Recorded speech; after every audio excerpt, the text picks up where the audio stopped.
when you marry, one of the things that's the pattern is that the man covers the woman. It's not a matter of who's smarter or who's this. It's a matter of covering. So the question you should ask is, do I love them? Can they cover me? Can they cover me?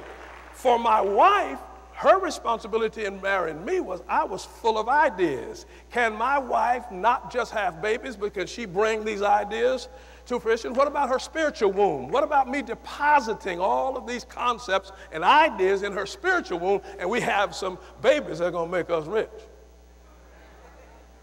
Because all the kids we had just won't. Oh, y'all listening to me? So we got to have some spiritual kids. We got to have some, she has the capability of it. If God gave a woman a physical womb, God gave a woman a spiritual womb. You're not looking for the best looking person. You're looking for the one who can have babies, that can bring your dreams and your vision to pass that God has put in your life, and you can help her.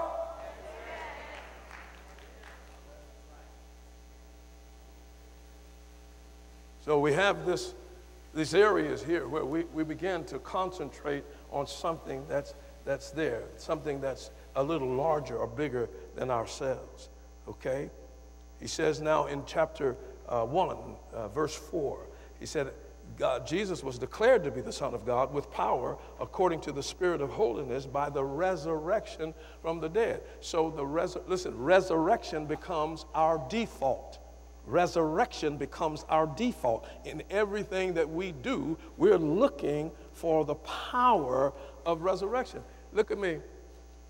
We're the only group of people who can say, or whoever that do say, that the one we serve, the one who saved us, was a human, and that he was born supernaturally, and that he lived, and that he went to a cross and they killed him, and that he went into a tomb, and then 3 days after he was dead, he rose again. No other group of people say that. There's no other group of people say that. They just talk about what they believe, but they never assert these truths. Why don't we talk about that more? Because we have an edge on anybody. No other group of people ever claimed their leader died, buried, got up, lived, and walked around, and then went to heaven. Y'all looking for something strange? There it is. You're looking for something different? There it is. No one says that. No one ever claims that. No one else but us. And he says, what happens is this: whenever doubt tries to come, think resurrection. Think resurrection. He said there was something more. Let me go over that story again. He lived. He came to us supernaturally through a woman who did not have intercourse with a man. Boom. God gives her a child. They raise that child. That child grows up. He gets killed on a cross. They put him in the ground. 3 days later, he gets up. And when he gets up, he talks and visits, and then he goes into the heavens, and he sits now at the right hand of the Father. Okay.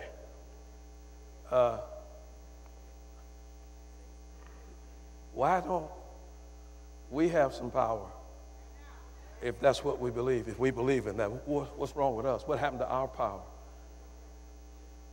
His old boy don't even claim to do that. He sits all there, home. He rich. Home. He can pay his bills. Home. And he has a home.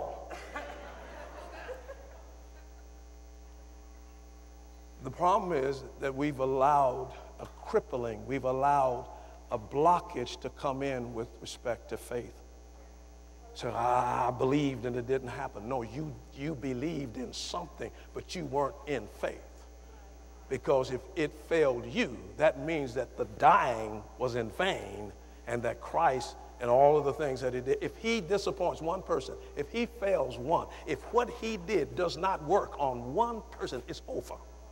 Do you understand how intricate that is? Do you understand the power of that? That if resurrection was false and they staged it like a Hollywood scene, and now all of this is not true, if that's not true, then your birth is untrue.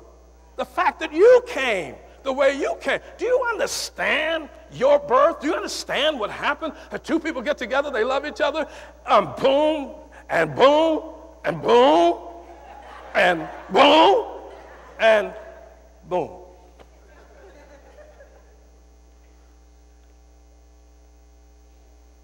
We believe. That's not the person. It's what we believe. How powerful we believe it. Are you hearing what I'm saying? And he says that these things are possible. These things are made possible by the resurrection.